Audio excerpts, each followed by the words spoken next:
이 창세기가 하나님께서 아브라함 때부터 주신 두 약속인 민족의 약속과 땅의 약속에 대한 믿음을 보시고 하나님께서 보시고 그에 따라 그 약속을 성취하는 내용으로 이 창세기 12장부터 지금껏 계속해서 흘러오고 있습니다. 그리고 그 약속은 비단 아브라함의 육신적 후손인 이삭과 야곱의 아들들에서 그치는 것이 아니라 영적 후손인 하나님의 영적 약속을 믿고 또 궁극적으로 그 약속을 실제로 이루게 하실 메시아를 믿는 자들에게로 이어져 갈 것이기에 지금 이 창세기에서는 그에 대한 예표도 보여주고 있다고 할 수 있습니다. 하나님의 약속에 대한 믿음을 반드시 보여야 한다라는 것과 그럴 때 그들에게 하나님께서는 그 약속을 반드시 성취하신다는 사실을 중심으로 말입니다.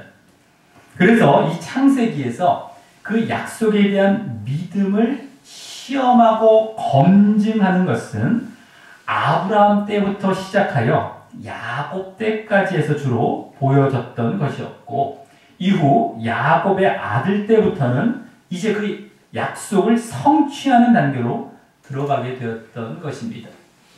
믿음을 보시고 또 그것을 성취해 가시는 약속에 대한 믿음, 그 약속을 또 성취해 가시는 이러한 것으로 계속 흘러가고 있는데 그래서 야곱의 아들 때부터는 그런 성취 단계로 또 들어가게 되었다라는 것입니다.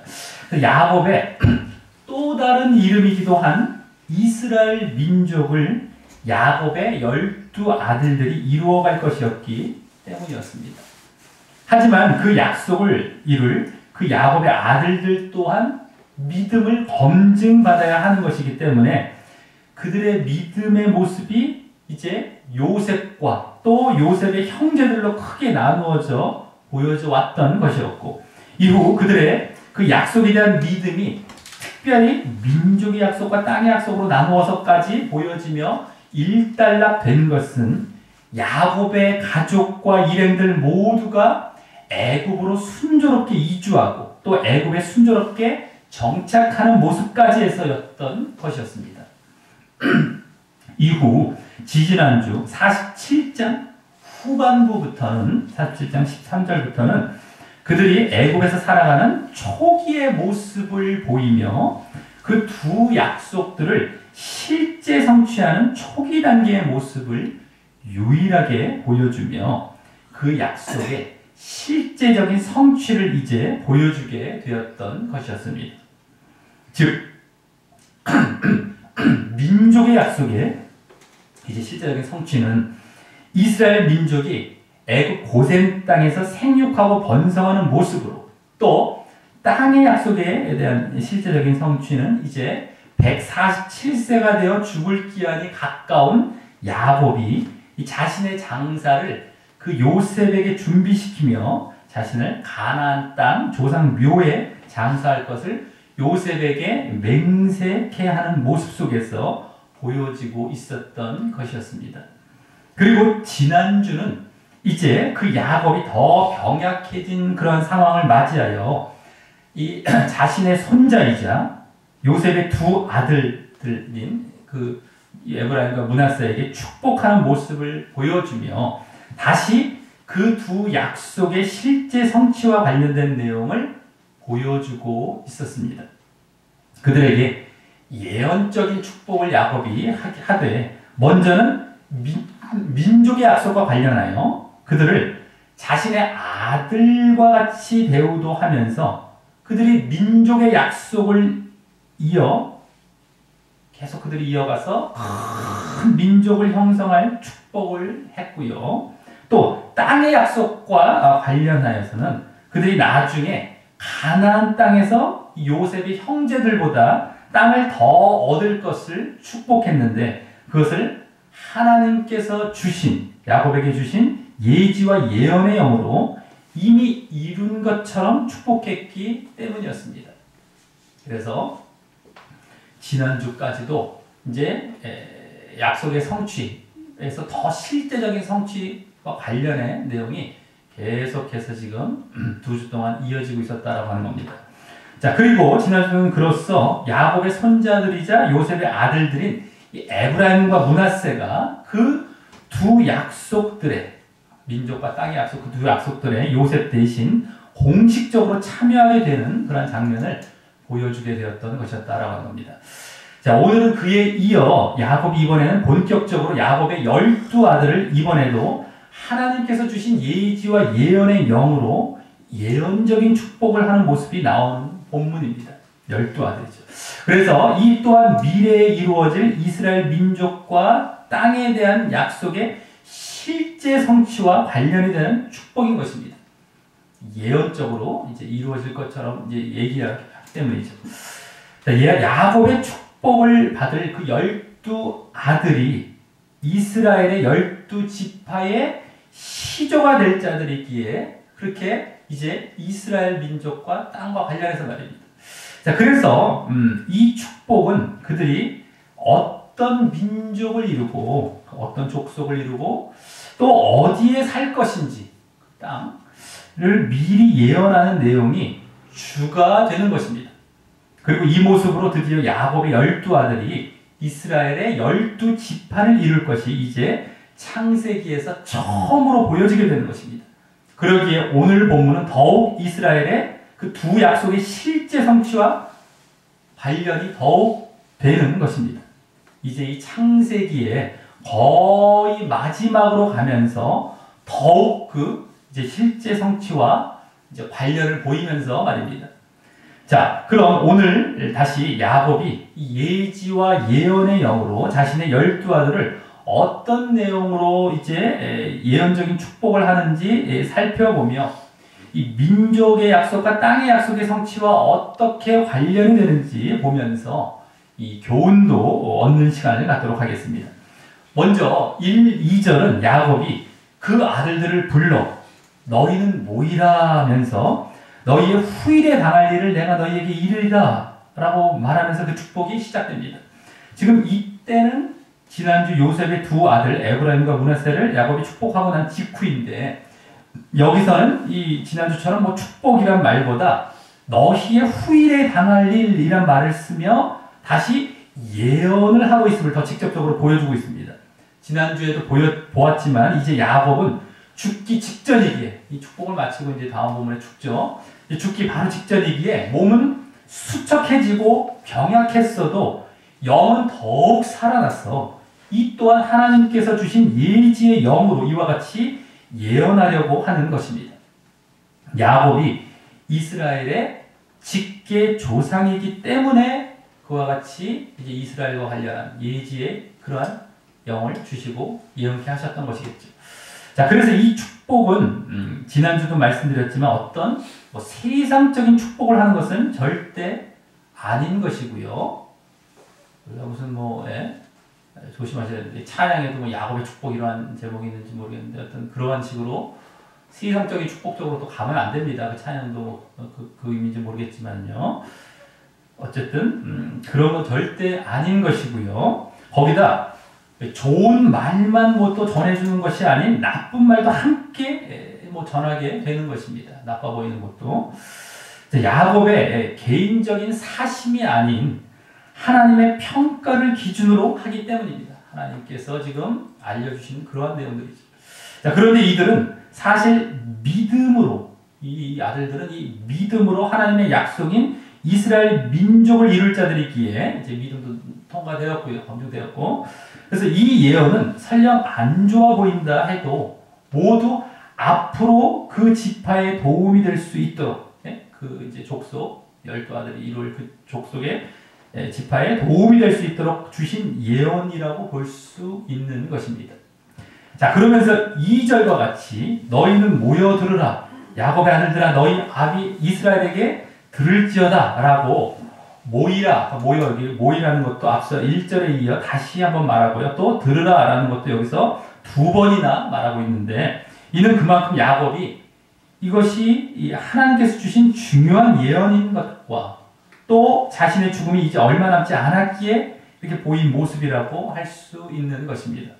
그런데 여기 야곱이 야곱이란 말과 이스라엘이란 말을 이제 번갈아 가며 쓰고 있는 것을 보게 되는데, 이는 그 아들들이 이제 야곱 개인의 육신적인 자손에서 이스라엘 공동체의 민족적인 자손으로 이제 더 옮겨가게 될 것임을 예표한 것이라고 볼 수 있습니다. 두 가지를 다 이제 개인적으로 축복하는 것 같지만 공동체 민족적으로 이제 하는 것, 두 가지를 다 보여주고 있습니다. 그래서 자, 그럼 3절부터 이제 그 예언적인 축복이 12아들에게 시작이 됩니다. 이제 레아가 낳은 6아들을 먼저 예언하되, 레아 이제 첫 번째 아내였죠. 언니 아내. 낳은 6아들 예언하되, 먼저 예언하되, 마지막 5번째 아들은 이제 뭐 저기 첩들이 또 낳은 다음에 뒤에 낳은 그 두 아들들이죠. 그 아들들은 또 바꾼 순서로, 앞에 4아들들은 그 나이 순으로 했는데 뒤에 5, 6번째, 레아가 낳은 5, 6번째는 또 그 나이가 또 바뀌었습니다. 그렇게 순서로 하고요. 또 더 맨 뒷부분에 가면은 라헬이 낳은 두 번째 아내죠. 두 번째 동생 아내죠. 라헬이 낳은 2아들을 예언하고요. 이제 또 그 레아와 라헬 중간에는 이제 첩 비라와 실바가 낳은 4아들을 이 또한 나이가 좀 바뀌어서, 나이 순으로 꼭 맞추지 않고 좀 바뀌어서 또 예언하게 됩니다. 그것을 보면 맨 앞 그 레아가 낳은 4아들과 맨 뒤 라헬이 낳은 2아들에게 좀 더 비중을 둔 느낌이 보여지고요. 그래서 좀 더 이제 길게 예언도 하게 되고, 거기 보면 그래서 또 유다와 요셉이 또 길게 예언이 되어서 그들에게, 유다와 요셉에게 더욱 초점이 있는 예언임을 이제 엿볼 수 있게 되는 것입니다. 레아 쪽에서는 유다가 중심이 되고, 저 라헬 뒤 쪽에서는 요셉이 중심이 돼서 길게 나오게 됩니다. 이런 어떤 전체적인 맥락을 알고 우리가 보도록 하겠습니다. 자, 먼저 3, 4절은 야곱의 육신적 맏아들인 르우벤에 대해 예언합니다. 3절은 거기 내 장자, 내 능력, 그리고 내 능력은 내 생기, 내 생산력 이런 거 원래. 그리고 내 기력의 시작, 이건 내 힘의 첫째라고 이제 야곱에게 육신적으로 이렇게 처음 태어난 맏아들임을 강조하며, 그래서 그가 태어났을 때 얼마나 야곱에게 기쁨을 주었을지 엿보이며 말하기 시작합니다. 그래서 거기 위광이 초등, 이거는 뭐 위엄, 존엄, 위광이라는 위엄이 탁월, 초등하다는 탁월. 좀 이따 뒤에 나올 말과 같은 말입니다. 원어상. 그래서 탁월하고, 또 권능도 탁월하다. 권능은 이제 능력, 뭐 권력, 능력 이런 건데, 그런 것도 탁월하다. 어떤 그 맏아들로서의 권위와 어떤 이런 그런 거죠. 능력 이런 것들 탁월하다라고 하면 그가 장자로서 태생적으로 얻게 될 그런 권위와 힘을 말합니다. 하지만 다음 4절은 물의 끓음 같았기에 너는 탁월치 못할 것이라고 그의 이 장자로서의 그 권위와 힘을 상실할 것을 다시 말합니다. 탁월하다고 앞에 얘기했고, 탁월치 못한다는 것은 그 육신적인 어떤 장자로서의 그 권위와 힘을 상실할 것을 여기 보여주는 것이지. 자, 이는 장자권이 이제서 박탈되고 다른 형제로에게로 옮겨감을 보여주는 것입니다. 그리고 그 더 구체적인 이유로 내가 아비의 침상에 올라 더럽혔기 때문이라고 합니다. 이는 전에 라헬이 죽고 난 다음 라헬의 여종이자 야곱의 첩이고 또 르우벤에게는 서모인 빌하를 간통한 사건을 말하는 것이죠. 여기 물의 끓음이란 말이 원래 원어로 보면 불안정하고 충동적이고 정욕적, 불안정하고 충동적이고 정욕적인 것을 말하는데, 그래서 그 서모 간통 사건 말고도 르우벤은 전에 이 형제들이 요셉을 없애려고 할 때, 막 죽이려고 할 때 요셉을 죽이지는 말자고 먼저 이렇게 막 제안을 했기도 했고요. 좀 이제 막 충동적인 게 보이죠, 막. 그리고 또 애굽에 식량을 다시 구입하러 가야 할 때에도 이제 베냐민을 데려가기 위해서 자신의 2아들을 담보로 덥석 제안했던 것입니다. 제일 먼저 제안하고 막 나서긴 했는데 마도들로서 막 충동적인 이런 모습을 보이죠. 자, 그런데 이 장자권 박탈에 대한 선언이 여기 단순히 야곱 개인적인 감정에 의한 것은 아닙니다. 이 사실을 지금 하나님께서 결정하고 계신 것을 야곱이 대신 전해주고 있기 때문입니다. 그래서 여기 나의 침상이 아니라, 야곱이 지금 나의 침상이라고 아니라 아비의 침상이라고 마치 제3자에 대해 말하듯 여기 말하고 있는 것이죠. 내 침상이라고 해야 되는데 아비, 자기가 자기를 얘기하면서 아비라고 얘기해 주죠. 제3자. 그래서 이 지금 하나님의 이 예언을 받아서 이렇게 전해주는 이러한 것을 보게 된다라는 겁니다. 자, 그래서 이는 하나님께서 루벤의 이제 그 야곱과의 삶 속에서 보여진 사건을 기준으로 그의 그 앞으로의 민족적 특징을 말씀하고 있는 것입니다. 물의 끓음 같다, 뭐 이런 거죠. 그 지파적인 특징. 그래서 그냥 단순히 부모로서 뭐 개인적으로만 어떤 이렇게 말을 했다면은 그것도 좋은 말만 해줬겠죠. 기왕에 축복해주는 다 좋은 얘기 해줬겠죠. 지금도 누구 뭐 축복기도 해달라고 그러는데 그 나쁜 얘기 하는 경우가 있으니까 다 좋은 얘기만 하죠.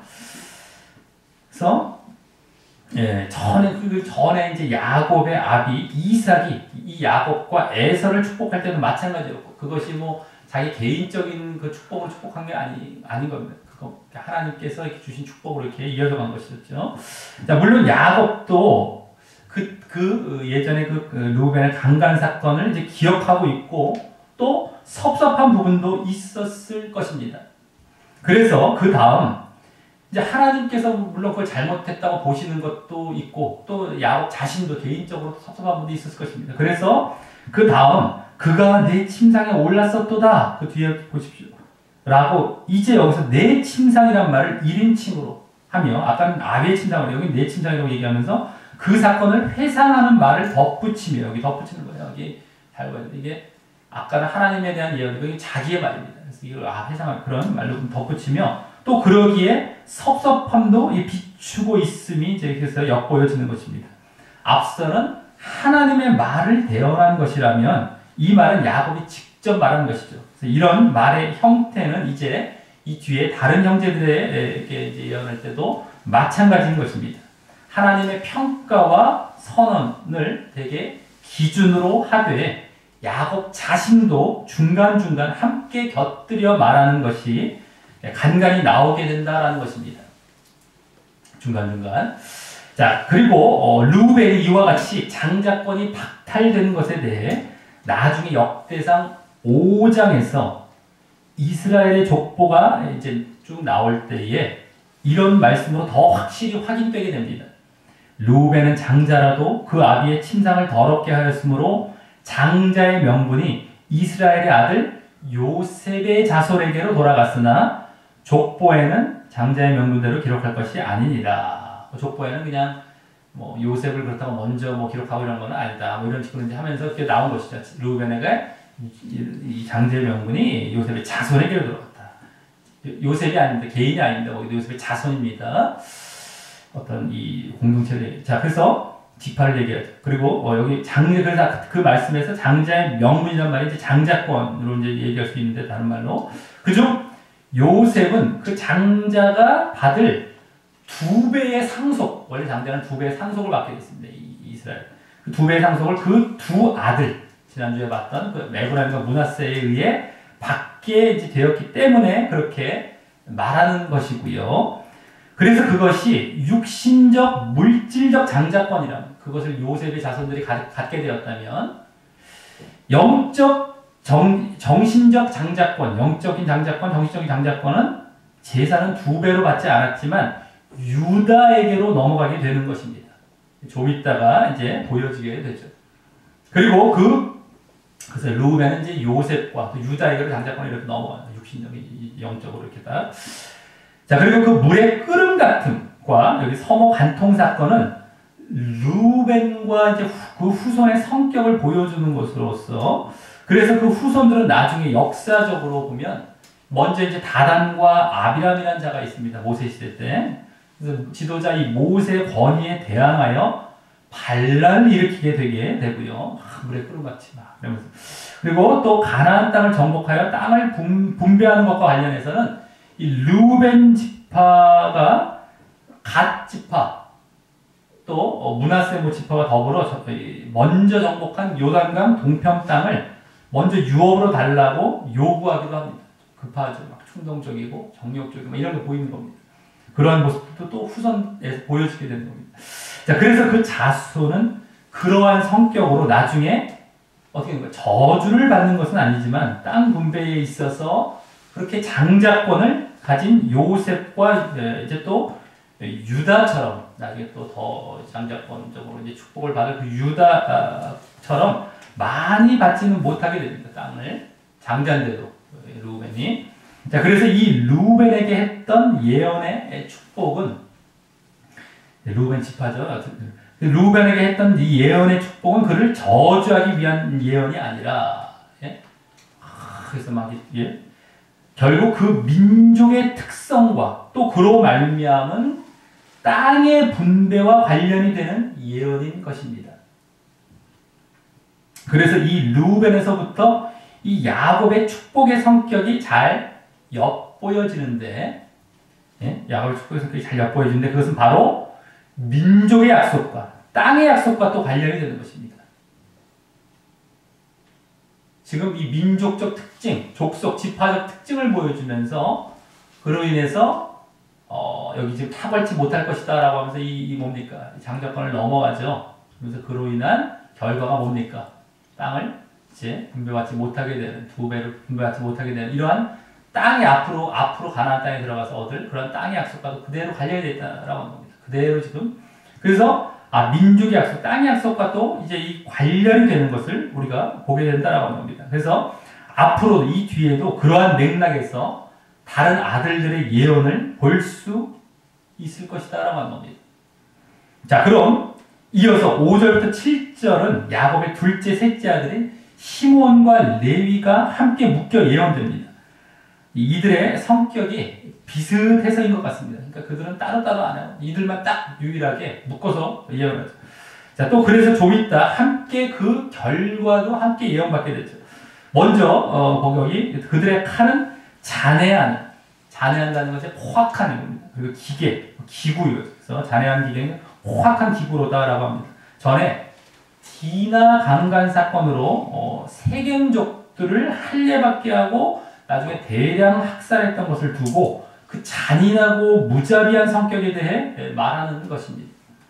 물론 그 사건이 이제 야곱의 아들들이 야곱을 이어 주 무대로 등장하며 그들의 하나님의 두 약속에 대한 믿음을 처음으로 다소 엿보이게 했던 사건도 되었지만 그렇게 그 사람들을 죽였던 것은 평화롭지 않게 이 살인과 노략으로 그 문제를 해결하려고 했던 잔인하고 폭력적인 수단과 방법 그 자체는 잘못된 것이었다라고 하는 것입니다.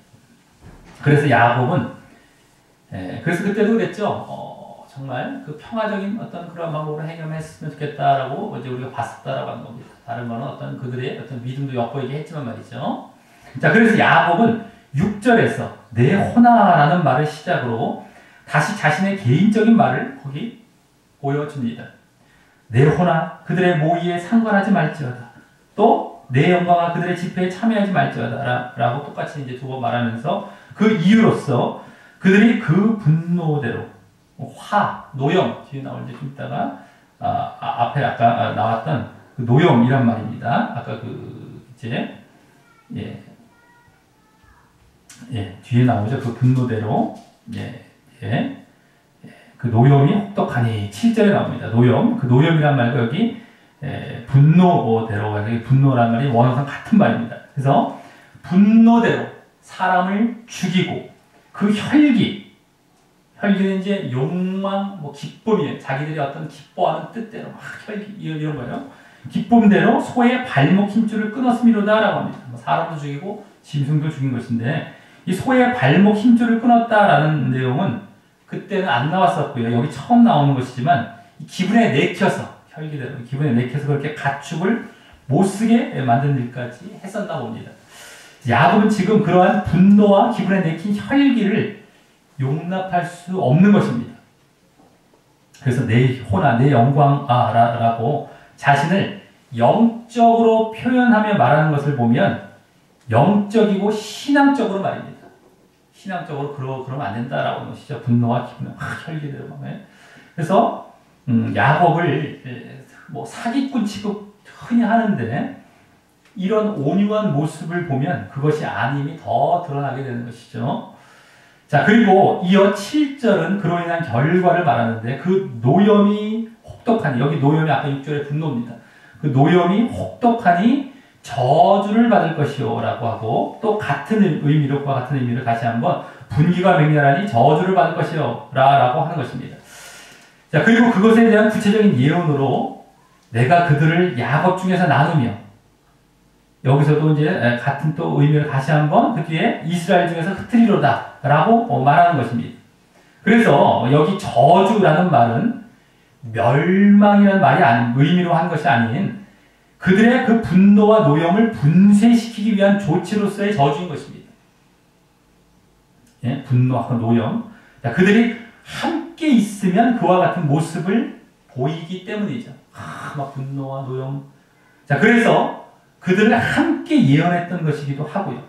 이들은 지금 모이면 안 돼요. 흩어버려야 돼요. 각자 지파도 흩어야 되고요. 이들끼리 붙여놔도 안 되고요. 이런 겁니다.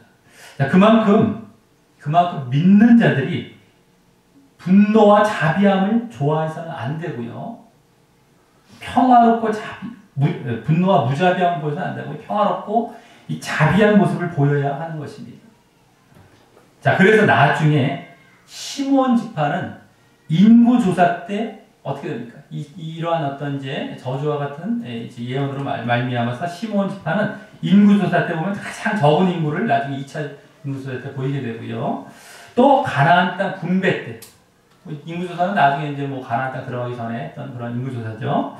그리고 또 이제 가나안 땅 분배 때 유다 지파의 땅에 속해서 일부를 얻게 돼요. 그들은 딱 떨어져 있는 것이 아니라 유다 지파 속에 있어요. 속에. 마치 지파가 따로 없는 것 같이 흩어져 버린 것 같은 그런 모습을 보이게 됐죠. 또 레위 지파는 어떻게 됩니까? 나중에 모세가 십계명을 시내산에서 받아 내려왔을 때 금송아지를 만들어 우상 숭배한 자들을 응징할 때 함께 이제 여호와 편에 서서 이제 모세를 도와주던, 그래서 막 응징하는 일을 같이 했던 일로서 이제 레위 지파는 성전 일과 제사장 일을 맡아 나중에 하게는 되지만서도 이 또한 그 일을 위해서 나중에 전국에 흩어져 살게 되는 결과를 맞게 됩니다. 전국에 흩어져. 그래서 각 성읍에 이제 그 레위 족속으로서 이제 이렇게 다 흩어져버리는 것처럼. 그래서 이제 12지파에 제대로 들어가지 못하는 이런 모습을 보이게 되죠. 근데 이제 이들이, 우리 레위 지파 하면은 이제 제사장, 지금은 성직자와 같은 자들, 이들이 얼마나 혈기와 분노가 가득했던 자들이 오히려 그렇게 하나님께 또 왕 해갖고 쓰임 받아갖고 그렇게 또 쓰여지고 있다는 걸 보게 됩니다. 바울 같은 경우는 이제 나중에 또 베냐민 지파긴 하지만 신약에서 뭐 그런 모습을 모세도 그랬어요. 모세도 보면 막 혈기가 레위 지파죠, 모세가. 그래서 나중에 혈기가 있어갖고 막 애국 사람을 쳐 죽이기도 하고 막 이런 모습도 보였지만 그도 나중에 하나님께서 뚝 꺾어져갖고 또 일을 레위 지파는 우리가 와 하나님의 어떤 그 정말 성직자로서의 어떤 역할을 하는데 되게 온유했고 되게 성품이 좋았던 이런 건 아닙니다. 하나님께서 그렇게 했던 사람들도 쳐서 쓰시는 거고 그런 사람들도 또 이렇게 또 봉사를 하게 되는 겁니다. 그러니까 이들은 아주 혈기가 있지만 막 불의를 못 참는 이런 성격이죠. 막 모세도 그랬잖아요. 불의를 막 못 참아. 그걸 갖다가 충동적으로 그걸 빨리빨리 해결하려고 하고 이런 모습들이 보여지지만 하나님께 또 그런 자들을 좋게 변화가 되고 그렇게 좋게 쓰이신 이런 것도 엿볼 수 있다라고 하는 것입니다.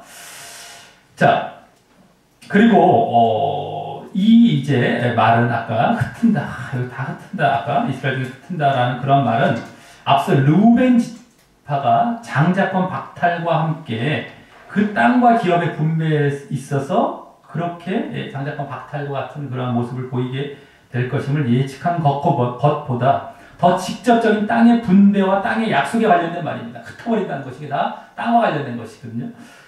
그래서 앞서는 그들의 그 민족적인 성격, 지파적인 성격을 이제 보여주었다면 그들이 분노가 가득하고 이런 지파적인 어떤 성격을 보여주었다면 말입니다. 자, 그래서 여기서도 이 예언이 이들의 민족의 약속, 그 지파적인 어떤 그런 민족의 약속 그런 모습과 또 땅의 약속에 관련된 예언임이 보여지는 것입니다. 이게 지금 계속 예언적인 축복을 하는데 거창한 것이 아닙니다. 그 지파적으로 어떠한 그 족속적인 민족적인 특성이 있고 그들이 또 어떻게 땅과 관련된 것이 어떻게 얻어질 것인가라는 것을 오히려 여기 집중해서 지금 예언하고 있는 거예요. 잘 봐야 됩니다. 잘 보시기 지금 예언들도 많이 나오고 시적으로 막 나오고 이 예언들도 복잡해 보여서 이게 막 정신을 못 차릴 수 있는데 잘 보셔야 됩니다. 이게 뭘 갖고 예언하는지 우리 정신 없을 수가 있어요. 근데 이것도 결국에는 그 민족의 약속과 땅의 약속과 관련된 축복을 하고 있다는 것을 우리가 이제 계속 목격해가는 것이다라고 하는 겁니다. 이걸 잘 봐야 돼요. 우리가 그 흐름도 몰랐으면 보이지도 않습니다만은 우리는 제대로 이렇게 봐왔기 때문에 이것이 이제 더 보여지는 겁니다. 여기서도. 네?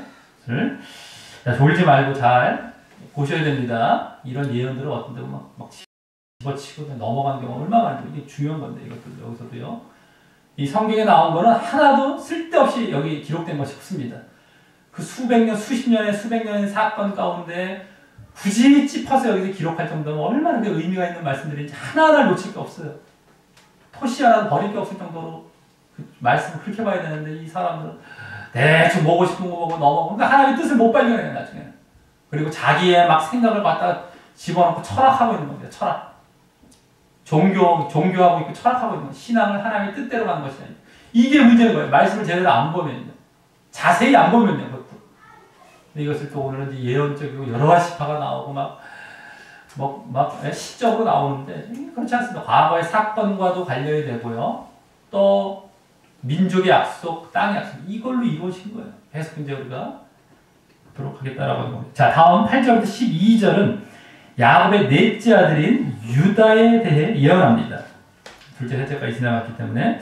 자, 그리고 이는 앞서 말씀드렸듯이 예언이 길고 비중이 있어 보입니다. 이제 보면 알겠지만 유다가 바로 영적 장자권을 갖게 되는 내용이 나오기 때문입니다. 영적 장자권입니다. 아까 자, 그래서 먼저 8절, 9절이 그 내용으로 채워집니다. 8절에 먼저 세 가지 내용을 말하는데 첫째는 내 형제의 찬송이 될지라, 즉 내 형제가 찬양할지어다. 더 정확히 이런 얘기입니다. 내 형제가 찬양할지어다라고 합니다. 이는 이미 유다가 보였던 모습과도 일단 관련이 됩니다. 유다가 이미 이렇게 살아오면서 보였다.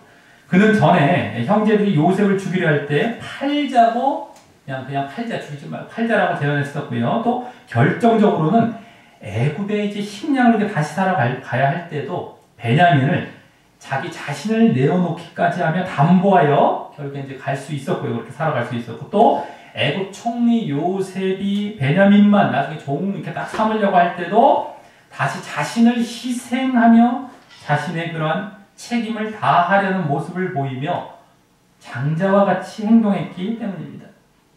자기 분의 모습들이 보여졌죠. 그래서 장자와 같이 그때도 이미 르우벤도 나섰지만 결국엔 유다가 다 해결했죠. 장자와 같이 행동했기 때문입니다.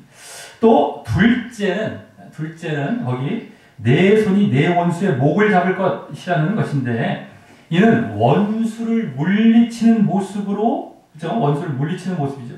그리고 나중에 유다 지파를 통해 나온 다윗 왕이 주변 나라를 정복하는 모습으로 보여질 것입니다. 이것이.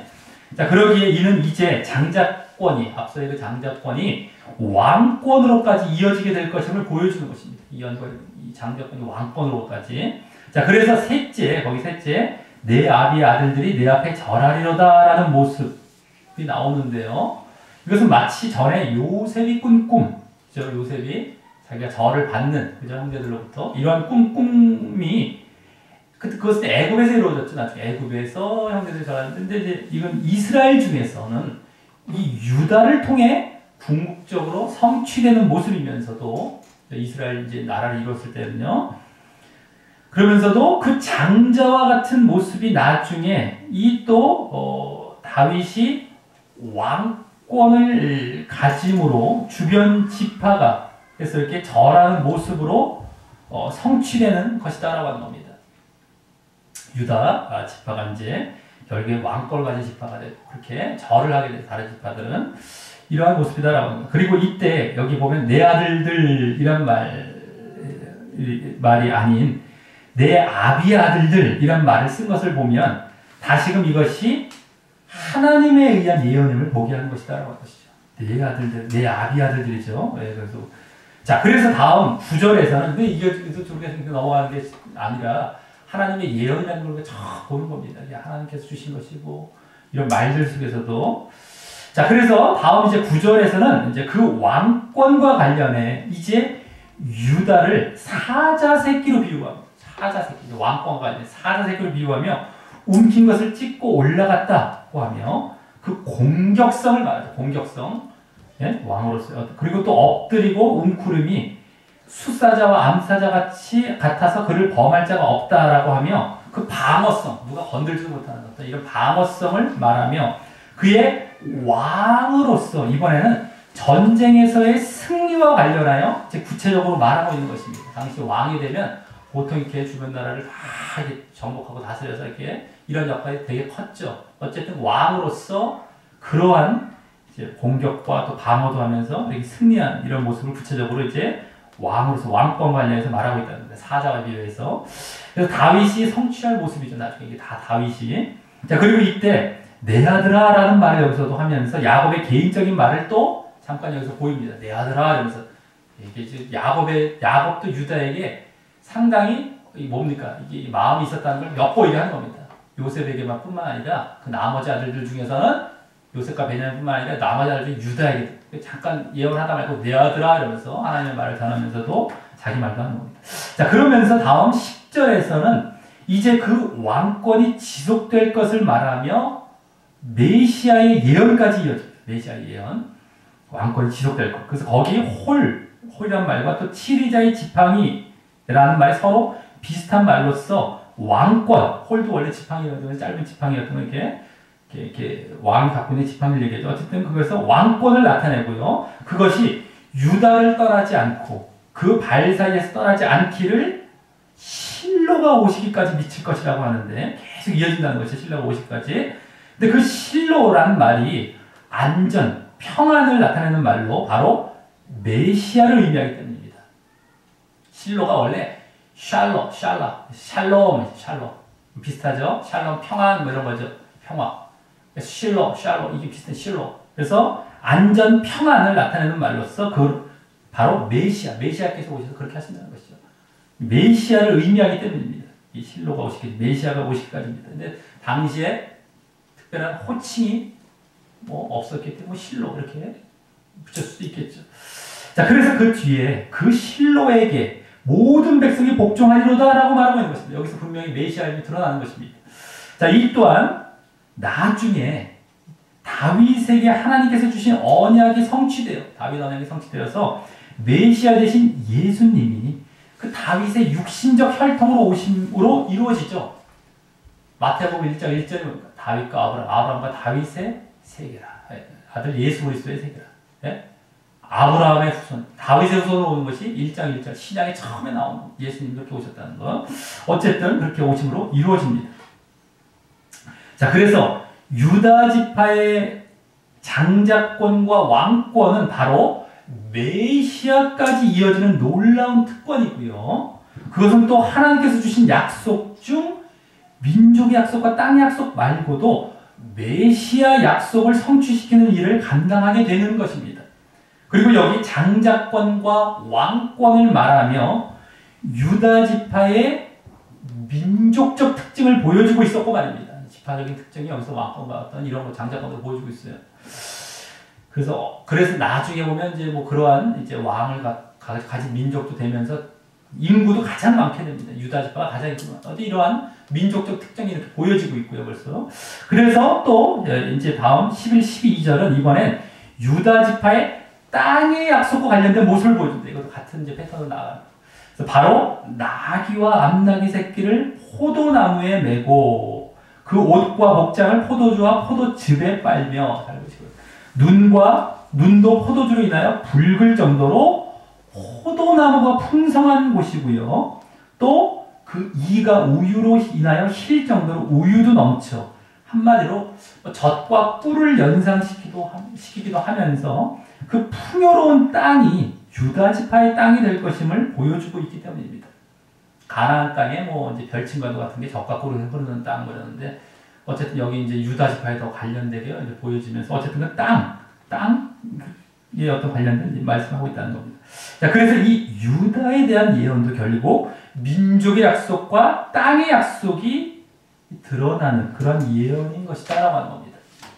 이것이 뭐 다른 것이 아닙니다. 잘 봐야 됩니다. 자, 다음 이제 13절부터 21절까지는 레아가 낳은 두 아들과 마지막 레아가 낳은 5, 6번째 아들과 또 첫 비라와 실바가 낳은 네 아들, 두 아들씩 네 아들이죠. 네 아들이 나이순을 그렇게 따르지 않고 아까 말씀드렸듯이 나이순을 그렇게 따르지 않고 예언받는 모습이 나옵니다. 그래서 이들을 중간부로 이제 묶어서 이제 보려고 합니다. 네 아들, 그다음에 여기 여섯 아들, 그다음에 뒤에 이제 두 아들 이렇게 라이즈라는 거. 그래서 여긴 중간부입니다. 여기서도 물론 이제 민족과 땅의 약속에 초점이 되기에 그것에 더 집중하면서 말입니다. 그리고 이 민족과 땅에 대한 예언들은 나중에 모두 그와 아주 그에 맞게 이제 성취가 되게 됩니다. 그 사실은 이제 우리가 이미 염두에 두고 쭉 보도록 하겠습니다. 먼저 13절에 스불론은 해변, 그러면서 즉 뱀에는 해변에 거할 것이라고 하고요. 그 지경이 시돈까지 이르리로다 라고 했어요. 이 시돈은 지중해, 이제 뭡니까 가나안 땅 왼쪽에 서편에 있는 지중해 그쪽에 있는 항구 도시죠, 항구 도시. 그래서 이제 뱀에는 해변에 거할 것이다라고 이제 얘기를 하고 있고요. 그래서 주로 그 지파가 차지할 땅에 대해서 여기서 좀 말하고 있는 것처럼 보이는데, 이는 또한 그들이 그 배도 메고 이러면서 무역하는 상인이 될 그 민족적 특징도 함께 보여주는 것입니다. 이 시돈이 원래 그러한 어떤 상인들이죠. 이렇게 그런 지역이죠. 어쨌든 그래서 무역하는 상인이 될 그런 민족적 특징도 함께 보여주는 것입니다. 그래서 여기서 땅과 민족의 그런 것들이 함께 보여주고 있는 겁니다. 다음 14, 15절에 이사갈은 양의 우리 사이에 꿇어 앉은, 여기 꿇어 앉단 말이 휴식하는 이라는 말이에요. 더 정확히 휴식하는 건장한, 강한 이런 나귀라며 쉴 곳이라는 것은 휴식을 보고 좋게 여기며 이런 겁니다. 고치라기보다 어쨌든 휴식을 보고 좋게 여기며 토지를 보고 아름답게 기쁘게 여기고 자기 마음에 들게 여기고, 그래서 어깨를 내려 짐을 메고 앞자 안에서 섬기리로다라고 한 것처럼 양의 우리 사이와 같이 다른 지파에 둘러싸인 지역에서 힘은 세요. 원래 힘은 세지만 쉬기 좋아하고 또 자신의 땅과 지역을 그냥 만족하게 좋게 여기다가 이 다른 족속의 지배를 받고 노역에 힘쓰며 이렇게 살아갈 것이라고 하며, 이 또한 땅과 민족과 관련하여 예언한 것입니다. 이들이 이러한 민족적인 특성을 갖고 있다. 쉬기 좋아하고 이렇게 지배를 받게 되고 그런 어떤 둘러싸인 지역에서 이런 것을 우리가 예언을 보게 됩니다. 잘 보셔야 됩니다. 자, 다음 16, 17절에 단은 이부터 이제 어떻게 됩니까? 첩의 아들이죠. 아까 두 아들은 이제 레아의 아들이었다면 이제 여기서부터는 네 아들은 이제 첩의 아들이기에 거기 이스라엘의 한 지파 같이라는 말을 했을 텐데, 이들도 지파에 이제 속하는 거예요. 물론 이제 나중에 우리가 12지파를 다 알고 있기 때문에 뭐 당연히 속해 있는 거 아닌가 이렇게 보기 쉬운데, 첩의 아들들 아닙니까? 첩의 아들들. 그러니까 아직까지는 그 지파에 확실하게 공식적으로 들어간 것처럼 느껴지지 않았을 텐데, 여기서 이제 이스라엘 한 지파같이라고 하면서 드디어 공식적으로 지파로 편입해주고 있는 이런 모습이다라고 하는 거예요. 이걸 잘 보셔야 됩니다. 그래서 이스라엘의 한 지파같이라는 말을 했을 텐데, 그렇게 그러면서 그 한 지파로서 그 백성을 심판하리로다라고 말합니다. 이 단의 이름의 뜻도 원래 이름 자체가 재판, 심판의 뜻입니다. 저는 우리가 봤었는데요. 그래서 그런 역할을 한다는 것인데, 그 역할은 나중에 삼손 아시죠? 사사 삼손이 하게 될 것이고요. 사사라는 것이 원래 재판자 이런 거잖아요. 심판자. 삼손이 하게 될 것이고, 또 단은 이제 뭡니까 거기 길의 뱀, 첩경의 독사이고 말굽을 물어 그 탄자로 뒤로 떨어지게 한다라고 합니다. 이는 뭡니까? 작다는 것이 또 작은 땅이지만 이렇게 볼 수 있어요. 작지만 셀 것. 나중에 단지파의 그 분배받은 땅은 되게 작아요. 그래서 작지만 셀 것을 말하는데, 이것은 이제 또 삼손이나 우리 사사 중에서도 삼손이 얼마나 유명합니까? 그래서 여기서 재판을 주로 또 말하고 있는지 모르겠는데, 어쨌든 삼손이나 또 나중에 민족적으로도 단 지파가 이제 라이스라는 땅을 점령해서 거기서 단의 정착지를 삼기도 하죠. 어떤 그런 모습에서 보여지게 되고요. 작은 어떤 민족이지만 지파지만, 또 단 지파가 우상 숭배와 관련이 많습니다. 우상 숭배지가 있었기 때문에, 또 여기 뱀으로도 묘사한 것에서 보면 그 더 이후에 뭐 이스라엘이 아니라 신약이죠. 신약은 말세죠. 말세. 그 더 이제 적그리스도로 보기도 합니다. 적그리스도가 이제 반지까지 나올 것으로 보기도 합니다. 그것은 이제 물론 이제 구약 이스라엘과는 지금 좀 떨어진 거고 약간 이제 분리시켜 봐야 되는 것이겠지만 말이죠. 자, 그래서 적어도 사단과 관련이 있어서 그런지 더 이후까지입니다. 더 이후까지 봐. 사단과 이렇게 관련이 있어서 그런지 그 뒤 18절은 다시 야곱 개인적인 말이 오랜만에 또 나오면서 이제 개인적인 말입니다. 여호와여 나는 주의 구원을 기다리나이다. 이 기다리는 것은 대마하나이다. 기대하나이다. 정말 바라고 있다는 것이죠. 주의 구원을 라고 합니다. 여기 구원이란 말이 원어로 예슈아예요. 예슈아. 그리고 또 여호와여라는 말도 함께 있기 때문에 그걸 묶으면 어떻게 됩니까? 여호와께서 구원하신다. 그게 뭡니까? 바로 예수예요. 예수. 여호와 예슈아. 여호와 이절 여절 붙여갖고 예수가 되는 겁니다. 여호와께서 구원하신다. 예수를 기다린다. 라고 한 셈입니다. 이 말 자체는. 그래서 예수를 이렇게 보여지고 이렇게 되기도 한 말이다라고 하는 겁니다. 그래서 단을 마치 적그리스도 말세에 올 그 적그리스도까지 예지하고 있었다는 걸 보여주셨다는 하나님께서 이제 기다린다는 말이 예수님의 재림을 기다리는 셈이 되겠죠. 예수님의 초림뿐만 아니라 재림까지 예수를 우리가 이제 더 영적으로 볼 땐 거기까지도 볼 수도 있다라고 하는 겁니다. 자, 그리고 어쨌든 이는 야곱이 그 메시아를 믿고 또 진정 영적 구원까지 기다렸음을 엿보게 하는 것입니다. 이 지금 구원을 기다립니다. 자기가 지금 그 약속에 들어갈, 두 약속에 들어갈 것과 또 별도로 구원을 기다리고 있어요. 영적인 겁니다. 영적인 구원이 영적 약속이죠. 영적 구원까지 간 겁니다. 두 약속에 빨리 들어가. 이게 아니라 구원. 이게 쫙 내가 이 단이 또 적그리스도 또 여기 예수라는 이름이 나타나죠. 네? 구원이란 말 이런 걸 봤을 때 그래서 메시아를 믿고 그 전에 엿보았지만 그래서 영적 구원까지 기다렸으면 엿보게 한다. 자, 그리고 또 단을 통해서도 여기 민족과 땅의 특징을 엿보게 했으면 우리가 보게 된다라고 하는 겁니다. 그래서 어떤 작은 땅이고 어떤 그렇게 막 또 이게 독사와 같은 거 이기도 하고요. 예?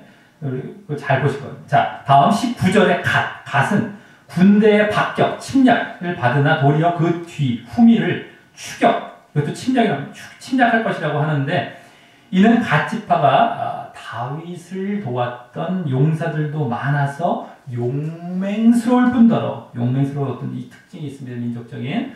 르우벤, 므낫세 지파와 함께 요단 동편에 위치하고 있고 또 그 중앙에 있습니다. 세 지파 중에 요단 동편에 중앙에 위치하고 있어서 또 동쪽 나라나 족속의 그 침략을 물리칠 것을 말하는데 여러 뭐 에돔 나라 있고 뭐 나라들이 있죠. 그것을 말하는데 그래서 이 또한 민족과 땅의 특징을 엿보이게 합니다. 그죠?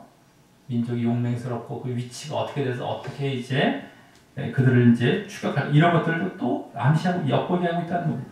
자, 또 다음 20절에 아셀 거기서 나는 식물은 기름진 것이라며 땅의 특징을 말하고 이제 땅 또 그가 왕의 진수를 공개하리로다라고 민족적 특징을 말하며 이 또한 땅과 민족적 특징을 엿보입니다. 저 지중해 변 쪽에 이렇게 저 위쪽에 위치해서 땅이 기름져 좋았어요.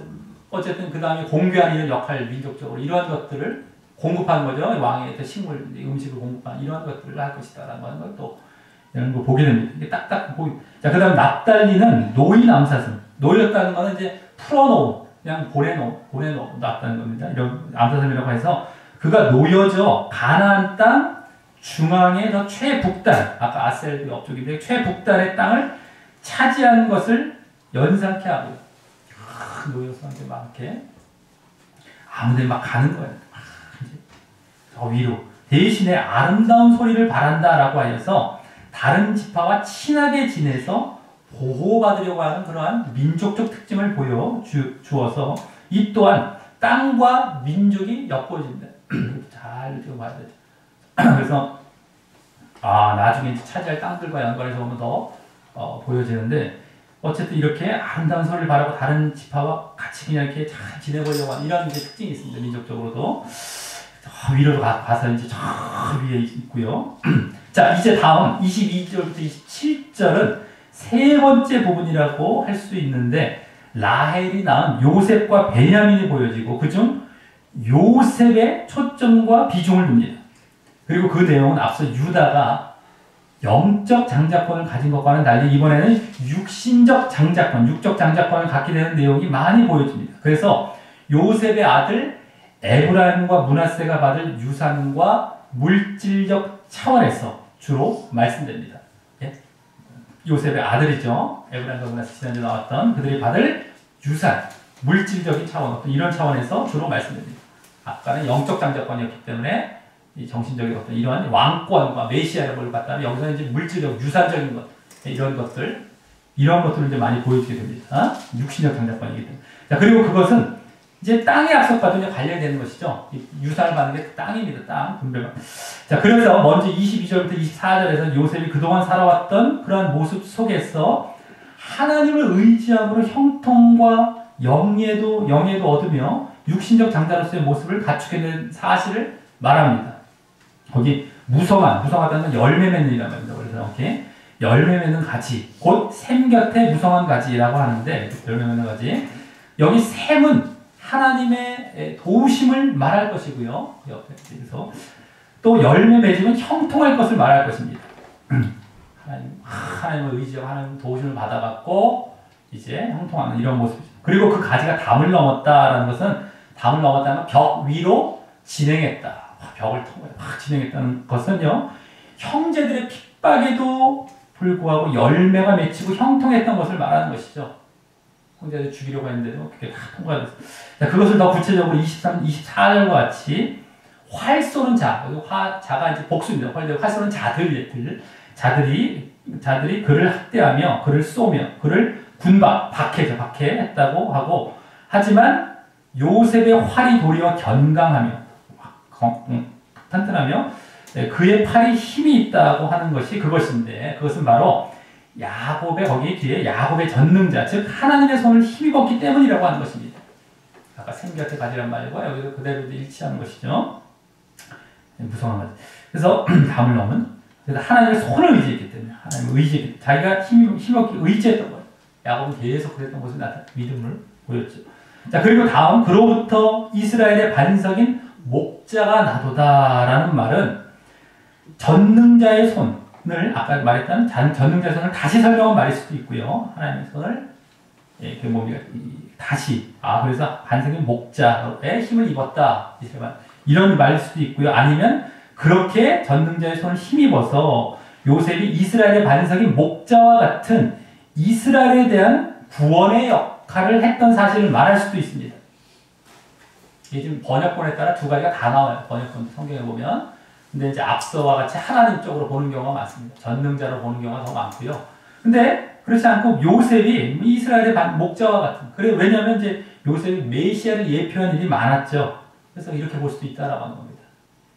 실제적으로 이제 메시아가 나올 지파는 유다 지파지만 현재 자체 요셉 자체는 개인적으로는 메시아를 예표하는 그런 모습들이 많죠. 구원도 해주면서 막.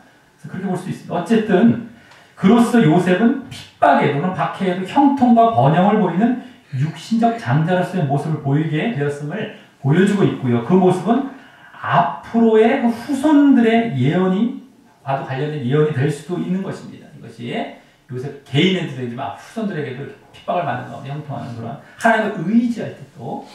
자, 그래서 25, 26절에는 더 미래적인 형통과 이제 복을 또 말하는데, 여기서도 내 아비의 하나님께서 너를 도우시고 전능자가 내게 복을 주실 것임을 강조하며, 그 복은 위로 하늘의 복, 즉 뭡니까? 하늘의 복은 비와 기후죠. 이렇게. 그다음 또 아래로 원천의 복, 원천은 이제 샘, 물 이런 겁니다. 물. 또 전 먹이는 복과 태의 복, 이것은 자손 번성의 복을 주실 것이라고 물질적이고 유산적인 복을 먼저 말합니다. 물론 여기가 땅의 복과 자손의 복이죠. 네? 땅, 자손이 다 포함이 되어 있죠. 그러면서 내 아비의 축복이, 여기서 3인칭으로 얘기합니다. 내 아비의 축복이 내 부여조, 즉 내 아버지와 할아버지입니다. 부여조는 조상이라고 하셔도 되지만 더 더 구체적으로 아브라함과 이삭이죠. 근데 여기는 1인칭을 또 얘기하고 왔다 갔다 이제 두 가지 다 동시에 쓰고 있습니다만 그 축복보다 나아서 영원한 상이 한없음 같이 이 축복이 요셉의 머리로 돌아오며 또 그와 같은 말로 다시 한번 그 형제 중 뛰어난 자 요셉의 정수리 머리로 돌아오리로다라고 앞서의 그 복들이 영원히 이어지며 꼭 이루어질 것 또한 강조하며 말하고 있는 것입니다. 이는 요셉에 대한 하나님과 야곱의 사랑도 함께 느끼게 해주는데 하나님께 사랑하시고 야곱도 사랑 그 이유는 이곳에서 잘 보여졌듯이 하나님을 진정 의지하기 때문입니다. 의지했기 때문인 것입니다. 그리고 그러할 때 하나님을 이렇게 의지할 때 그 복의 약속도 반드시 이루어질 것임을 보여주고자 하셨던 것입니다. 하나님을 의지했던 것을 여기서 잘 그냥 받는 게 아닙니다. 요셉을 의지했던 것이죠. 자, 마치 민족과 땅의 약속이 그러실 것처럼 말입니다. 반드시 이루어질 것이죠. 그것도. 자, 그리고 여기서도 사실 그 복들이 땅과 민족에 대한 복을 말하고 있었던 것입니다. 자, 앞서 나왔던 것처럼 땅과 민족의 그 복을 대한 복을 말하고 있었어요. 하늘의 복, 뭐 땅의 복, 자손의 복 이렇게 얘기하면서 그래서 요셉 자손도 그 땅과 민족의 특징, 그 약속과 관련된 그러한 특징을 그대로 이제 보여주고 있는 것입니다. 여기서 예언이. 자, 다음 마지막으로 27절에 베냐민은 물어뜯는 일이라고 하며 그들이 악착 같고 약삭 빠른 민족을 이룰 것을 말하며 또 그것을 더 자세히 아침에는 빼앗은 것, 약탈물이죠. 약탈물을 먹고 저녁에는 움킨 것. 이것도 똑같은 말입니다. 원어상 노획물, 약탈물 똑같은 것. 그것을 나눌 것. 저녁에는 막 나누고 아침에 먹겠다는 것이죠. 그래서 늘상 먹이를 이렇게 구할 것을 연상시켜서요. 늘상 먹이를 구합니다. 그들의 땅이 주변 지파로 둘러싸여 그렇게 될 것임과도 연관되게 말한다고 볼 수 있기에 이 또한 아까 이제 그러한 약속 일이 뭐 이런 거는 물었던 일이는 어떻습니까? 민족적 특징이라고 합니다. 이제 땅, 그 다음에 땅과 관련 그것이 아침 저녁으로 계속 항상 땅과 관련된 특징. 베냐민 지방에 둘러싸여 있습니다. 이렇게 보면은요. 그러한 특징도 또한 엿보게 하는 것입니다. 자, 그리고 마지막 28절은 이제 마무리 설명이 나옵니다. 이들은 이스라엘 12지파라고 드디어 이스라엘 민족과 직접 관련하여 이스라엘 민족입니다. 민족과 직접 관련하여 그것도 정식적으로 직접 12지파를 말하고 있는 것이고 여기 처음 말한 거예요. 처음 12지파가 나온 그 아들들이 12지파가 되는 처음 나온 것이고요. 그래서 또 이 축복이 절대 개인적인 축복에 그치는 것이 아님을 보여주고 이어 그러니까 이제 막 이거 축복 보고서 막 개인적으로 축복 이러면 안 됩니다. 이게 지금 하나님의 약속과 관련된 거예요. 이게 지금요. 예? 약속을 이루어 가시는 그런 성취와 관련된 것인데 이걸 자꾸 막 야곱도 축복했다. 죽기 전에 이렇게 해줘야 뭐 내용도 그거 아니지 않습니까? 제대로 보면은요. 자, 어쨌든 간에 그 아님을 보여주고 이어서 그 뒤에 이와 같이 그 아비가 그들에게 말하고 축복하였다 하면서 더 자세히 곧 그들 각인의 분량대로 이 분량이라는 것 더 정확히 복이라는 것, 축복이라는 말이에요. 그들의 복대로 축복하였다라고 하여서 그들의 그동안의 행적을 바탕으로 미래에 이루어질 사실을 예지하여 예언하는 축복을 하였음을 보여주는 것이고요. 그들의 복, 예전에 했던 행적이라고 볼 수, 그걸 보여주는 것이고, 그래서 이 예언이 또 혹 저주는 아니었음도 엿보여줍니다. 이게 막 다 어떤 누구는 저주하고 이런 것도 아닌 것이다. 자, 말씀을 맺습니다. 오늘 말씀은 지난주 야곱이 요셉의 두 아들을 축복한 것에 이어 이제 자신의 12아들을 축복하면서 지난주와 같이 다시금 하나님의 민족과 땅의 약속의 실제 성취와 관련된 내용을 보여주고 있는 말씀이었습니다. 그래서 오늘도 야곱은 이제 죽음을 앞두고 하나님께서 주신 예지와 예언의 영으로 예언적인 축복을 하되 주로 그 아들들이 이룰 그 지파의 민족, 뭐 다른 말로 족속, 뭐 지파라 민족과 땅에 관련하여 예언했던 내용으로 주를 이루었습니다. 그래서 오늘 또한 어떤 세상적인 축복도 아닌데다 야곱 개인적인 축복도 아니고요. 하나님께서 그 12아들이 그동안 보였던 행적을 주로 중심으로 그들이 어떤 지파를 이룰 것인지 예언하신 축복이었습니다. 특히 야곱의 넷째까지 아들과 요셉에게서는 더욱 분명하게 말입니다. 그래서 안 좋아 보이는 예언일지라도 저주는 아닌 것이었고 미래를 예견하신 것인데 그 모습으로 이스라엘을 성취할 것이었기 때문입니다. 그래서 오늘 그러한 모습들을 쭉 이스라엘 이제 배우시는 겁니다. 그래서 오늘 마지막 부분에 이스라엘 민족과 직접 관련된 말도 나오고 또 12지파를 직접 말씀하기도 했던 것입니다. 그것은 이제 지지난주와 지난주보다 더 또렷하게 하나님의 약속의 성취를 보여준 것입니다. 이제 이스라엘 민족이 나온 것뿐만 아니라 12지파까지 확 나오면서 더 이제 또렷하게 실제 성취, 약속의 성취를 보여주는 것입니다.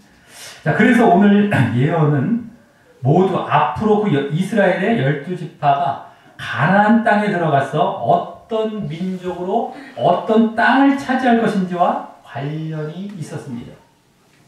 그리고 그들은 이미 믿음도 검증받고 그러기에 회개도 했던 자들로서 이 자신들의 행적대로 그 지파를 이룰 것을 보면 예전에 잘못한 것이 있다 하더라도 다 이렇게 하고 믿음 안에 있는 것이죠. 그래서 그런 걸 보면 그 지파, 행적대로 지파 이룰 것을 보면 나중에 하나님의 영적 약속도 영적 약속이 영적 약속도 그와 같은 형태로 이루어질 것임도 짐작해 볼 수 있는 것입니다. 자, 그러면서 또 그와 같이 자기 했던 대로 나중에 그렇게 나라에서 이루어질 것이다라고 하는 것이죠. 자, 그러면서 또 오늘 이 축복의 비중이 이 큰 흐름 어떤 그러한 차원에서 우리가 살펴볼 때 바로 르우벤의 장자권 박탈과 함께 그것이 그 장자권이 유다와 요셉에게 각각 영적 장자권과 육적 장자권으로 넘어갔음을 우리가 그냥 간과할 수 없이 보여주고 있었습니다. 그게 아주 엄청 굵직굵직하게 이제 보여진 것이죠. 그리고 또 영적 장자권은 왕권을 거쳐 메시아까지 이어지며 결국 하나님의 약속 중 두 약속 말고 민족과 땅의 약속 두 약속 말고 이번엔 메시아의 약속까지 실제 성취될 것임을 이 마지막 부분에서 함께 보여주고 있었던 것입니다. 메시아의 약속까지 실제 성취되는 것임을 우리가 실로 메시아를 다 말씀하면서 오기까지 이런 걸 함께 보여주고 있었다라고 하는 것입니다. 게다가 더 나아가 야곱이 오늘 개인적인 말을 하는 중에 그 메시아를 믿고 있음을 엿보여주며 그래서 또 하나님의 민족과 땅의 약속 말고도 별도의 구원을 말하며 하나님의 영적 약속인 하나님의 백성과 하나님의 나라의 약속을 기다리고 기대함을 보여서 그 메시아로 인한 구원인 영적 약속이 실제 성취될 것까지 지시하고 있던 말씀이었던 것입니다. 육적 약속에 그치지도 않습니다. 영적 약속까지 나가는 거예요. 이제는요.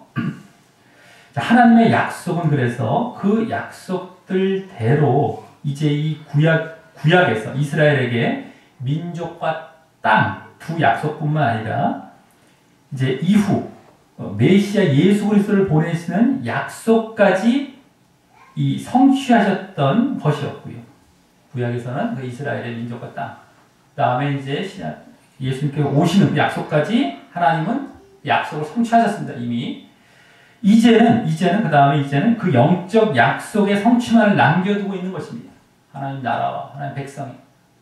그리고 그것은 오늘 보았듯이 우리가 그 약속에 대한 믿음이 검증되고 통과될 때에 우리가 때로 부족한 모습이 있었어도요. 이 세상을 살아가면서 그 분량대로 그 복대로 성취하시고 이루어가실 약속이 되는 것입니다. 물론 회개와 믿음은 분명히 있어야 된다는 것이죠. 하지만 그것이 그 나라에서 한 지파에 속해서 예수님의 12제자도 그와 같은 맥락 아닙니까? 너희들이 한 걸 다스릴 것이다. 12제자, 12지파가 또 이어지잖아요. 이렇게 또. 그런 것처럼 그대로 또 성격. 그 분량대로, 복대로. 자, 우리 모두 이 사실을 알고 자신이 때로는 부족하고 연약했을지라도요. 우리가 과거에나 우리 신앙의 어떤 여정 중에 이제 회개하고 돌이킨 자리에서 이제 우리에게 주어져 있는 하나님의 그 영적 약속에 대한 분명한 믿음을 갖고 그것을 또한 예수 그리스도께서 이루실 것임을 믿고 그분을 믿고 따름으로 결국 그 영적 약속에 참여하여 그 나라의 한 지파에 속해 그 백성을 이루는 자 되시기를 예수님의 이름으로 간절히 축원합니다. 우리 다 같이 찬양하며 기도로 나아가도록 하겠습니다.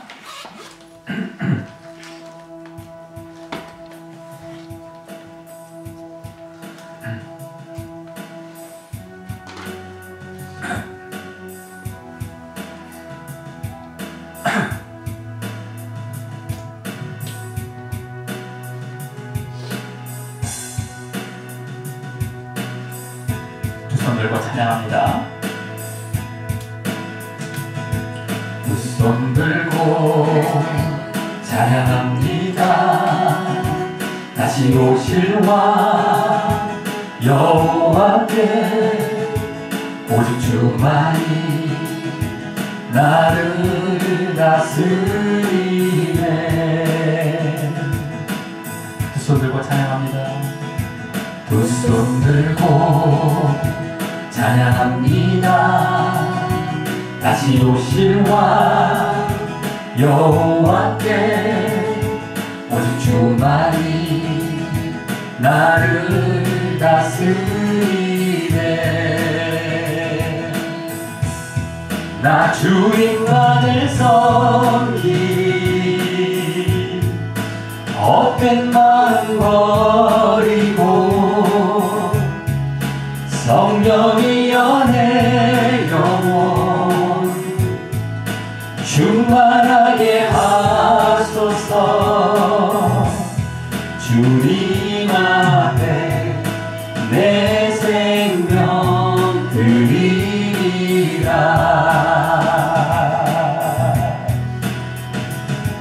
두 손 들고 찬양합니다. 다시 오실 왕 여호와께 오직 주만이 나를 다스리네.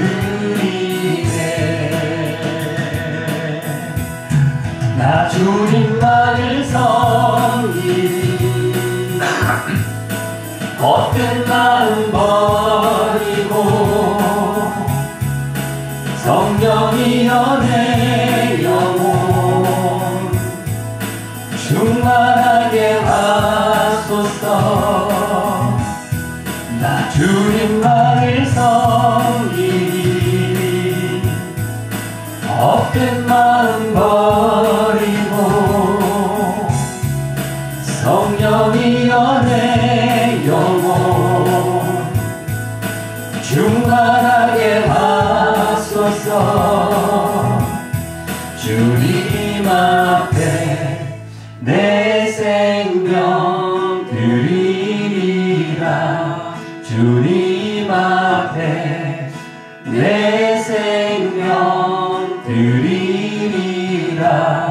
주님 앞에 내 생명 드리리라. 우리 다 같이 눈을 감고 기도로 나아가실 때 오늘 이제 말씀을 통하여서 12지파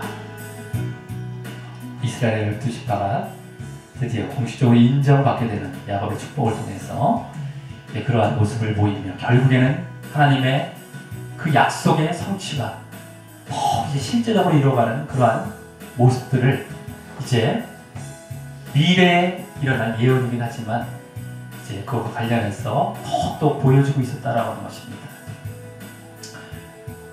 우리가 실제 민족이 이루어지는 건 저번에 지지난주에 봤던 것이고, 이제 여기서는 예언이지만 그 실제 성취가 더욱더 분명하게 이제 이스라엘 민족으로서 또 12지파로서까지 이루어지는 것을 이제 거의 마지막입니다. 창세기에서는 그렇게 이제 잠깐 언급하고 보여주는 것으로 그치고 말지만 그 성취가 분명하게 이제 보여주고 있었다라는 겁니다. 그래서 오늘 12지파에 대한 그 축복의 예언의 가운데 결국에는 민족과 땅에 관련된 그러한 예언의 축복이 그대로 담겨 있었던 그러한 축복이었다라고 하는 것이죠. 그러면서 오늘 또한 그들 가운데 이제 메시아와 관련된 정말 이 예언도 하게 되면서 메시아의 약속까지 이루어질 것임을 또 오늘 이 르우벤 또 유다 요셉의 어떤 이러한 지국기가 단계를 거쳐서 오늘 보여주고 있었다라고 하는 겁니다. 그래서 결국에는 이제 메시아의 약속까지 이루어질 그런 시작의 성취가 더 보여지고, 또한 야곱의 모습을 통해서는 야곱의 그 개인적인 말을 통해서 또 이 메시아를 통한 영적 약속이 이제 구원으로서 실제적으로 이루어질 것까지도 우리에게 보여주며, 이제 신약 또 더 나아가서는 말세까지 보여주면서 그 모든 것이 이루어질 것임을 아주 적은 부분이지만 예표하고 있었다라고 하는 겁니다. 우리가 이 사실을 분명히 볼 때에 하나님께서 얼마나 이제 이미 이루셨죠. 이스라엘 약속은 끝났고요. 메시아 약속도 이루셨습니다. 그리고 이제 우리에게 남아있는 영적인 약속입니다. 하나님 나라, 하나님 백성들은 약속이 주어져 있고 그것까지도 분명히 이루실 것임을 이제 이 창세기에서부터 이렇게 지시하고 있었던 것을 우리가 다시금 목격하면서 정말 우리가 그 영적 약속에 들어가기 위해서 우리가 어떻게 해야 되는가. 오늘 요셉의 축복 가운데는 영원할 것이다. 그 약속의 그 성취가 영원할 것이다. 그걸 또 보여주고 있었습니다. 어떨 때요? 우리가 진정 회개하고 믿음 가운데 있을 때, 우리가 때로 부족했던 그런 모습이 있을 수도 있습니다. 예수님을 모르고 하나님 모르고 살았던 모습도 있었어요. 내 육신적인 어떤 여러 가지 혈기와 분노와 또 뭐 물어뜯는 어떤 이러한 이리와 같은 모습들, 또 여러 가지 물 끓는 것 같은 이런 안 좋은 모습들 오늘 몇몇 지파들에서 보여줬지만 그런 모습들이 있을 수도 있었습니다. 하지만 회개하고 돌이켜서 진정한 믿음의 모습을 보일 때 그 약속에 이제 우리는 우리의 그 복대로, 우리의 분량대로 참여하게 됩니다. 그리고 그것이 영원할 것입니다. 진정 우리가 하나님을 의지하고 진정한 믿음 가운데 있을 때 오늘 요셉에게 특별히 더 보여주셨던 것처럼 영원할 것입니다. 그와 같은 사실을 우리가 분명히 알고 우리의 모습들을 더욱 이제 과거에 매이지 아니하고 더욱 이제 회개와 믿음을 보이는 가운데에 우리의 이 복대로 받게 될 영적인 약속을 바라보며 믿음의 길을 잘 걸어갈 수 있게 해달라고 우리 다 같이 기도드리시겠습니다. 하나님 아버지 감사를 드리옵나이다. 아버지 오늘 이제 정말 더욱더 하나님의 약속의 성취와 관련된 내용을 이제 야곱이 이스라엘의 12 아들을 축복하는 가운데서도 분명히 보여주셨음을 감사를 드렸나이다. 이 야곱의 축복까지에서도 결국에는 아브라함 때부터 주셨던 하나님의 그 두 약속의 성취가 그대로 이루어지는 것과 성취되는 것과 관련된 축복이었지. 이것이 뭐 인간적이고 세상적이고 어떤 아비가 아들에게 주는 어떤 뭐 개인적인 축복이며 이러한 내용이 아니었다는 것을 깨닫게 하시고 여기서 하나님의 섭리와 하나님의 약속을 발견케 하시고 하나님께서 원하시는 뜻을 발견케 해주시옵소서. 아버지요 우리에게 정말 오늘도 그 두 약속의 성취를 분명히 이루실 뿐만 아니라 그 안에서 또한 메시아의 약속까지도 이제 이루실 것임을 또한 깨닫게 하시고 보게 하시고 알게 하시니 감사를 드리옵나이다. 실로가 오시기까지 메시아가 오시기까지 이제 라는 말을 통해서 또한 우리에게 분명하게 메시아의 약속까지도 분명히 이루어질 것이고, 그래서 결국에는 다윗의 혈통을 통해서, 유다 지파 다윗의 혈통을 통해서 메시아 예수 그리스도를 보내셨고, 그 왕권이 계속해서 이어져 왔습니다.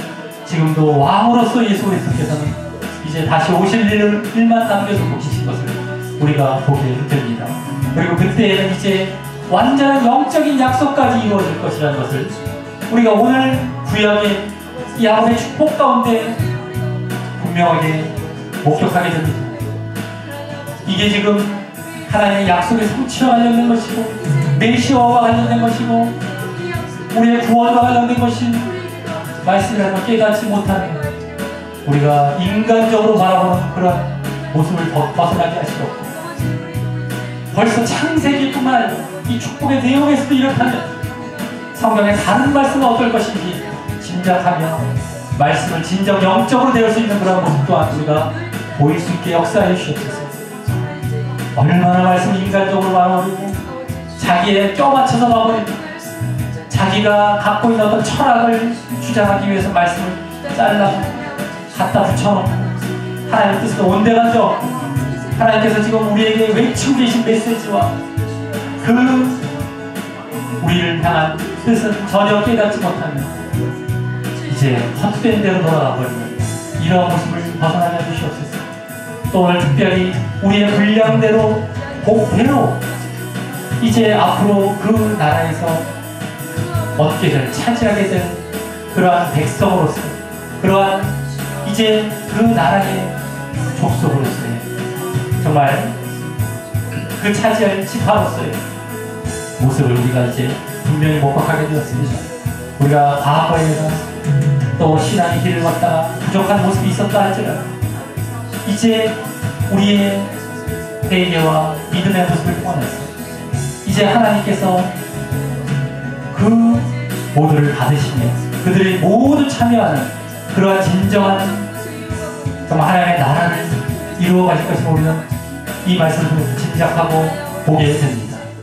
아버지, 우리 각자마다 얼마나 하나님께서 다 그 성품을 알고 기질을 알고 우리가 때로는 부족할지라도 하오나 우리가 회개하며 믿음을 보이며 하나님을 이제 오는 요셉을 통해서 또 특별히 보여주셨던 것처럼 끝까지 의지하고 또 이제 이 약속을 믿고 나아갈 때 우리에게 분명하게 우리에게 합당한 우리의 분량대로 우리의 복대로의 그러한 하나님의 백성과 하나님의 나라들의 영적인 약속이 이루어질 것이라는 것을 우리가 분명히 깨닫고 나아가는 우리의 모습들이 되게 인도하여 주셨소서. 더욱더 이 창세기 이제 마지막 부분에 가서 더욱 깨닫게 됩니다. 하나님의 약속의 성취, 얼마나 하나님께서 그걸 강조하고 계시고 그것을 포기하셨고 우리로 하여금 마음에 두게 하시고 그것을 결국에서 이루셨고 앞으로도 이루실 것이라는 것을 우리에게 외치고 계셨다는 것을 깨닫고 우리가 이제 메시아로 우리에게 오신 그 예수 그리스도를 잘 믿고 그 길을 잘 따름으로 그 약속과 그 영적 약속과 진정한 우리의 구원 가운데 나아가는 우리의 모습들이 될 수 있도록 주님 함께 하시고 인도하시고 역사하여 주시옵소서. 아버지 감사합니다.